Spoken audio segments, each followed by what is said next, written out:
Hey friends, welcome back to the Twig. Today we are diving into 2 Timothy chapter 2. It's one of those passages where Paul gets really practical about what it means to live the life of faith, the way of love.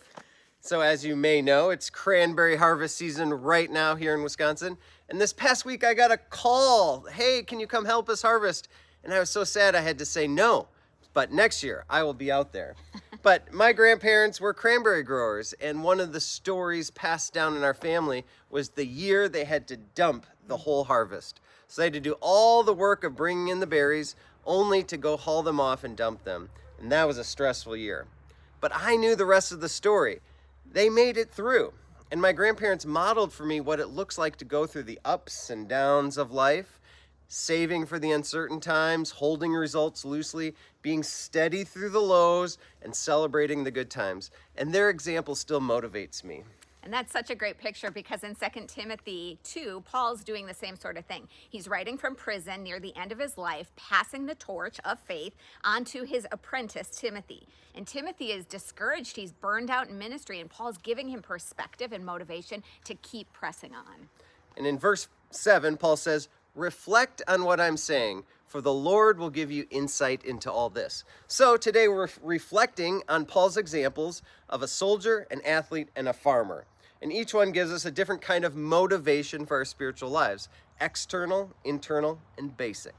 So first, Paul starts with the soldier. In this image, he talks about the external motivation. Here, Paul says, "Join with me in suffering, like a good soldier of Jesus Christ. No one serving as a soldier gets entangled in civilian affairs, but rather tries to please his commanding officer." And think about it. A soldier's motivation comes from the outside, something external to them. It's the duty, it's obeying their commanding officer. It's not doing what they want. So they don't wake up in the morning and say, "Oh, what do I want to do today?" They wake up in the morning and say, "What is my job to do today?"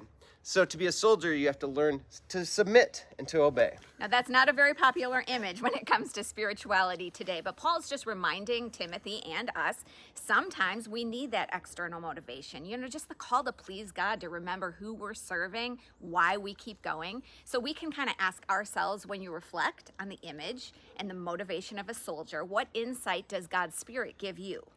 Because when life gets hard, sometimes remembering the bigger story of our lives and of God steadies us and helps us when times get tough.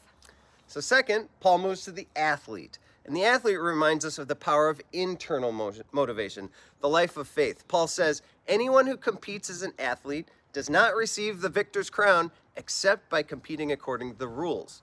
And so here we move from external motivation into internal motivation.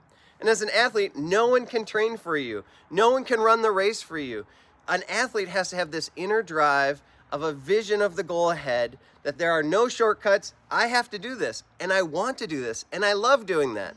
So that's the thing that they do. They just keep moving forward, no matter what. Even if they just want to sit and watch Netflix and binge ice cream.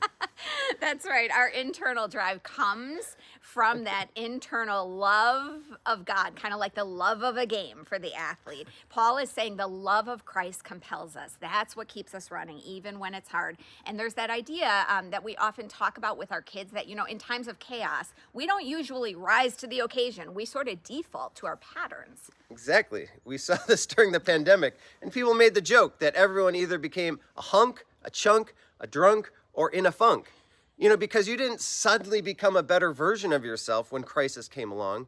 You fell into your patterns, and whatever you did before, now you are doing in excess. So you are here today with us, listening and interacting, and that is a pattern. And by doing this over and over, you're putting that pattern into your life. And then when crisis comes, it's that pattern that helps hold you up.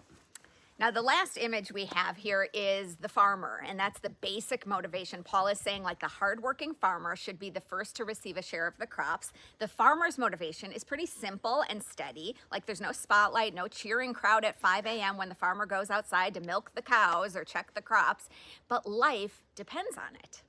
Yes, in our lives, it's this rhythm of prayer, kindness, forgiveness, gratitude, the everyday habits that sustain us with God. And sometimes the most spiritual thing we can do is just to show up, to keep sowing seeds, to keep watering, to keep trusting that God will bring the growth.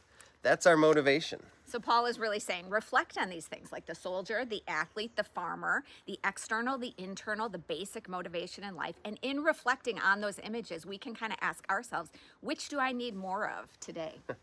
And in the end, my grandparents, they ended with a great example because they moved into an assisted living and they just continued being exactly who they were according to their patterns the first 90 some years of their life. So grandpa just kept walking around the building every day because he just kept moving. That was in his body. And grandma, she just kept singing hymns. Even though she'd forget so many things, she remembered the words to the hymns because they were ingrained in her. It was a pattern.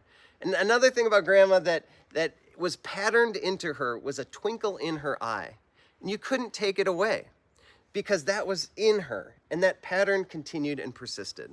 Such a beautiful picture. So as we reflect on these images, may we hear from God's Spirit whatever we need to hear today regarding the life of faith and walking the way of love. Amen?